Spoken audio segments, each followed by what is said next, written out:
ಹಲ್ಲಲ್ಲಿ ರಕ್ತ ಬರುತ್ತೆ ಅಥವಾ ಕೆಲವೊಮ್ಮೆ ಬ್ರಷ್ ಮಾಡುವಾಗ ಬರುತ್ತೆ, ಕೆಲವೊಮ್ಮೆ ಏನೋ ತಿಂದಾಗ ಬರುತ್ತೆ, ಇಲ್ಲ ಕೆಲವೊಮ್ಮೆ ಸುಮ್ಮನೆ ಕೂತಿದ್ದಾಗ್ಲೂ ಲೈಟ್ ಆಗಿ ಬ್ಲಡ್ ಕಾಣಿಸ್ಕೊಳ್ಳುತ್ತೆ.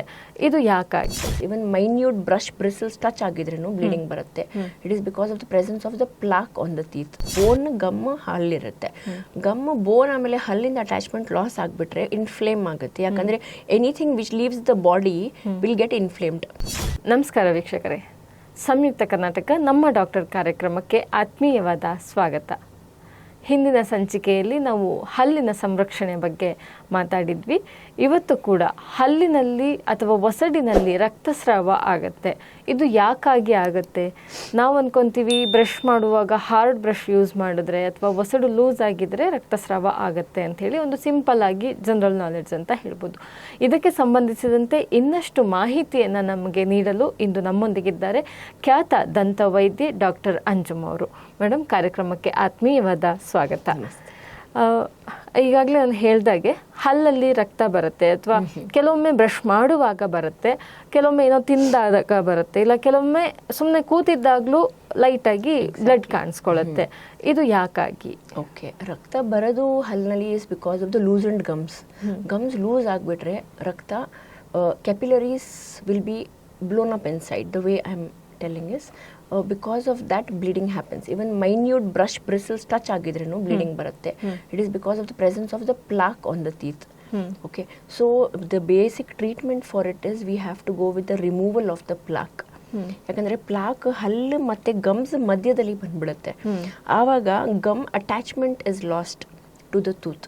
ಸೊ ಅದು ಓಪನ್ ಆಗಿಬಿಡುತ್ತೆ ಲೈಕ್ ಅ ಪಾಕೆಟ್. ಅದರಲ್ಲಿ ಎಲ್ಲ ಫುಡ್ ಏನು ಹೋಗುತ್ತೆ, ಎಲ್ಲ ಜರ್ಮ್ಸ್ ಎಲ್ಲ ಕಲೆಕ್ಟ್ ಆಗಿ ಅಲ್ಲಿ ಒಂದು ಲೇಯರ್ ಫಾರ್ಮ್ ಆಗುತ್ತೆ, ಪ್ಲಾಕ್ ಅಂತ. ಆ ಪ್ಲಾಕಿಂದ ಗಮ್ಸ್ ಎಲ್ಲ ವೀಕ್ ಆಗಿಬಿಡುತ್ತೆ.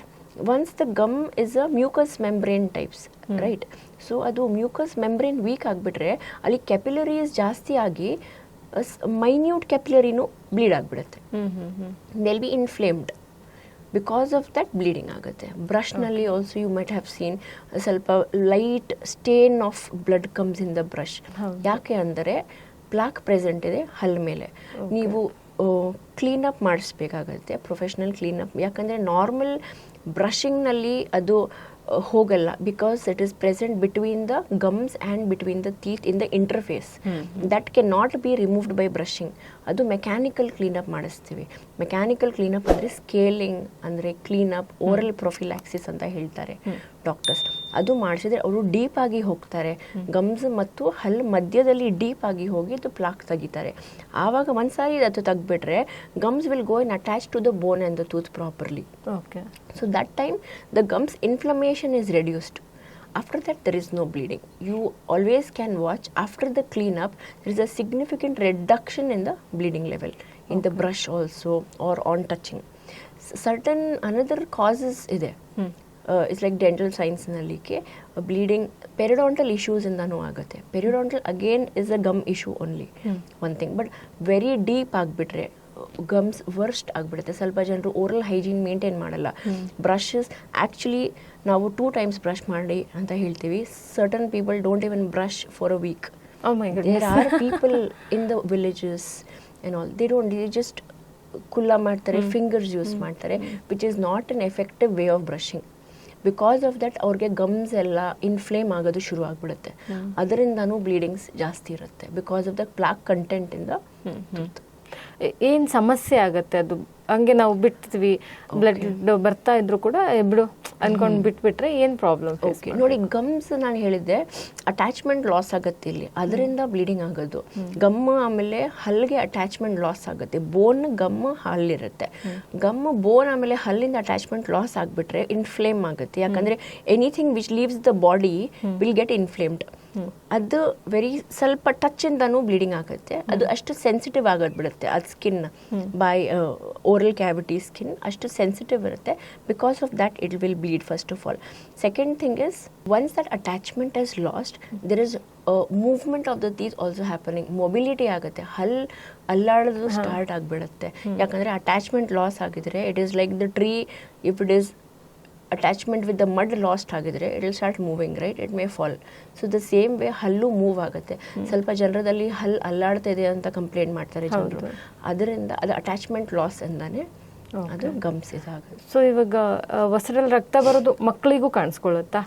ಮಕ್ಕಳಿಗೆ ಯೂಶಲಿ ಕಾಣಿಸಲ್ಲ, ಯಾಕಂದರೆ ಮಕ್ಕಳದು ಪಾಕೆಟ್ಸ್, ಪೆರಿಡಾಂಟಲ್ ಪಾಕೆಟ್ಸ್ ಅಂತ ಇರುತ್ತೆ, ಅದು ಅಷ್ಟು ಡೆಪ್ತ್ ಇರಲ್ಲ, ಅಷ್ಟು ಮೈಲ್ಡ್ ಇರುತ್ತೆ ಅವ್ರಿಗೆ. ಬಟ್ ಅಡಲ್ಟ್ಸ್ನಲ್ಲಿ you have a proper precise size of periodontal pockets, everything, gingival sulcus ಅಂತ ಸರ್ಟನ್ ಅನಾಟಮಿ, ಆಮೇಲೆ ಮಾರ್ಫಾಲಜಿ ಇರುತ್ತೆ ಹಲ್ದು, ಅದೆಲ್ಲ ಸ್ವಲ್ಪ ಡೆಪ್ತ್ ಕಮ್ಮಿ ಇರುತ್ತೆ ಮಕ್ಕಳಲ್ಲಿ, ಅದಕ್ಕೆ ಮಕ್ಕಳಿಗೆ ಆಗಲ್ಲ. ಬಟ್ ಮಕ್ಕಳಿಗೆ ಉಳ್ಕಲ್ದು ಜಾಸ್ತಿ ಇರುತ್ತೆ ಕಾಸಸ್. ಗಮ್ ಇಶ್ಯೂಸ್ ಇರಲ್ಲ, ಯಾಕಂದರೆ ಅವ್ರದ್ದು ಇಮ್ಯುನಿಟಿ ಇರುತ್ತೆ ಮಕ್ಕಳಲ್ಲಿ. That adults need to create the immunity. ಮಕ್ಕಳಲ್ಲಿ ಮದರ್ಸ್ ಮಿಲ್ಕ್ ಅದೆಲ್ಲ ಅವ್ರಿಗೆ proper immunity. Foods, the best foods are given to kids rather than adults we don't take because of our lifestyles. ನಮಗೆ ಇವಾಗ ಹೊಸದಲ್ಲಿ ರಕ್ತಸ್ರಾವ ಆಗ್ತಾ ಇದೆ ಅಂದರೆ ಅದಕ್ಕೂ ಮುಂಚೆ ಒಂದೇನಾದ್ರು ಹಿಂಟ್ ಅನ್ನೋದು ನಮಗೆ ಗೊತ್ತಾಗತ್ತಾ, ಅಥವಾ ಬ್ಲಡ್ ಬಂದ ಮೇಲೆ ಸಮ್ ಪ್ರಾಬ್ಲಮ್ ಇಸ್ ದೇರ್ ಅನ್ನೋದು ಗೊತ್ತಾಗುತ್ತೆ? ಬ್ಲಡ್ ಬಂದ ಮೇಲೆ that is a initial problem. Okay, that the attachment loss ಆಗ್ತಾ ಇದೆ ಅಂತ ಆವಾಗನೇ ನೀವು ಹೋಗಬೇಕು and you should take the treatment out. ಅದು ಕ್ಲೀನ್ ಅಪ್ ಮಾಡಿಸ್ಬೇಕು. That is the first issue. Blood ಬರ್ತದೆ, ಯಾಕಂದರೆ you might have not seen people having bleeding gums continuously, right? ಯಾರಿಗೆ ಹಂಗೆ ಬರಲ್ಲ ಅನ್ಲೆಸ್ ಅಂಡ್ ಅಂಟಿಲ್ ಏನೋ ಮೆಡಿಕಲ್ ಕಂಡೀಷನ್ ಇದ್ದರೆ. It's nothing like that, it's very rare. Basically that is the first sign of inflammation of the gums. ಅದು ಅದರಿಂದಾನೇ ಕ್ಲೀನಿಂಗ್ಗೆ ಹೋಗಬೇಕು ಅಂತ. That is the first step, initial step. ಅದು ಬೇರೆ ಅಟ್ಯಾಚ್ಮೆಂಟ್ ಲಾಸ್ ಆಗಿ ಹಲ್ಲು ಲೂಸ್ ಆಗೋದೆಲ್ಲ ಮೂರನೇ ಸ್ಟೆಪ್, ಅದು ಲಾಸ್ಟ್ ಸ್ಟೆಪ್ ವೈಸ್ ಹೋಗುತ್ತೆ ಅದು. ಸೊ ನಮಗೆ ಅಂದರೆ ಇವಾಗ ನನಗಿನ್ನೇನು ಅಲ್ಲಿ ರಕ್ತ ಬರೋಕ್ಕೆ ಸ್ಟಾರ್ಟ್ ಆಗುತ್ತೆ ಅನ್ನೋದು ಮುಂಚೆನೇ ಏನಾದ್ರು ನಾವು ಕಂಡ್ಕೊಬಹುದಾ? Nothing like that. Brushing habits. That question is like brushing habits ಮೇಲೆ ಡಿಪೆಂಡ್ ಆಗುತ್ತೆ. It's the first step actually. Nothing like that happens. So ಇದು ಸೀರಿಯಸ್ ಪ್ರಾಬ್ಲಮ್ಮಾ? ಸೀರಿಯಸ್ ಪ್ರಾಬ್ಲಮ್ ಆಗಬಹುದು. ಬ್ಲಡ್ ಬ್ರಷ್ನಲ್ಲಿ ಬರ್ತಾ ಇದ್ರೆ ಸೀರಿಯಸ್ ಪ್ರಾಬ್ಲಮ್ ಇಲ್ಲ. ಅದು only it indicates clean up ಹೋಗಬೇಕು ಅಂತ. ಹಲ್ಲು ಕಂಪ್ಲೀಟ್ ಆಗಿ ಒಂದ್ ಸಾರಿ ಕ್ಲೀನ್ ಅಪ್ ಮೇಂಟೆನೆನ್ಸ್ ಮಾಡ್ಬೇಕು. ಎಕ್ಸಾಕ್ಟ್ಲಿ ಹಾಗೆ ಅದು. ಓಕೆ, ಸೊ ನಾವಿವಾಗ ಸುಮ್ಮನೆ ಇವಾಗ ಮಾತಾಡ್ತಾ ಇರ್ತೀವಿ, ಅವಾಗ ಏನೋ ಬ್ಲಡ್ ಕಾಣಿಸ್ಕೊಳ್ಳುತ್ತೆ, ಅದು ಓಕೆ.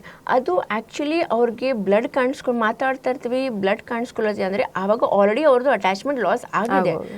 ಅದರಿಂದ ಅದು ಇನ್ಫ್ಲೇಮ್ಡ್ ಜಿಂಜೈವ ಆಲ್ರೆಡಿ ಆಗಿದೆ. ಅದರಿಂದ ಸ್ವಲ್ಪ ಪ್ರೆಷರಿಂದ ಮಾತಾಡಿದ್ದೀವಿ, ಟಚ್ ಮಾಡ್ತಿದ್ದೀವಿ ಮಾತಾಡುವಾಗ, ಇಲ್ಲಾಂದರೆ ನಮ್ಮ ಲಿಪ್ಸ್ ಟಚ್ ಆಗುತ್ತೆ ಅಲ್ಲಿ. ಅದರಿಂದ it is also patch of skin, right? It is touching. It also has, it contains weight. Because of it also it might have put a little pressure and because of that the bleeding occur ಆಗಿದೆ ಅಂತ. Okay, it is basically ಆಗಿರೋದು gums problem ಇಂದಾನೆ, where you have to maintain by clean up. So always every patient ನಾವು ಹೇಳ್ತೀವಿ ಕಿ cleanup, mechanical cleanup is required once in a year or at least 6 months. Okay, so ನೋಡಿದ್ರಲ್ಲ ವೀಕ್ಷಕರೇ, ಹೊಸಡಲ್ಲಿ ಏನೋ ರಕ್ತ ಬರ್ತಾ ಇದೆ ಅನ್ನೋದು ಏನೋ ಸಣ್ಣ ಪ್ರಾಬ್ಲಮ್ ಅಂಥೇಳಿ ನಾವು ನೆಗ್ಲೆಕ್ಟ್ ಮಾಡಿದ್ರೆ ಹಲ್ಲನ್ನೇ ಕಳೆದುಕೊಳ್ಬೇಕಾದ ಸಮಸ್ಯೆಯನ್ನು ಕೂಡ ಎದುರಿಸಬೇಕಾಗತ್ತೆ. ಸೊ ನಿಮಗೆ ಸೂಕ್ಷ್ಮ ಅರ್ಥ ಆದ ತಕ್ಷಣ ವೈದ್ಯರನ್ನು ಸಂಪರ್ಕಿಸಿ ಸೂಕ್ತ ಚಿಕಿತ್ಸೆಯನ್ನು ಪಡೆದುಕೊಳ್ಳಿ. ನಮಸ್ತೆ.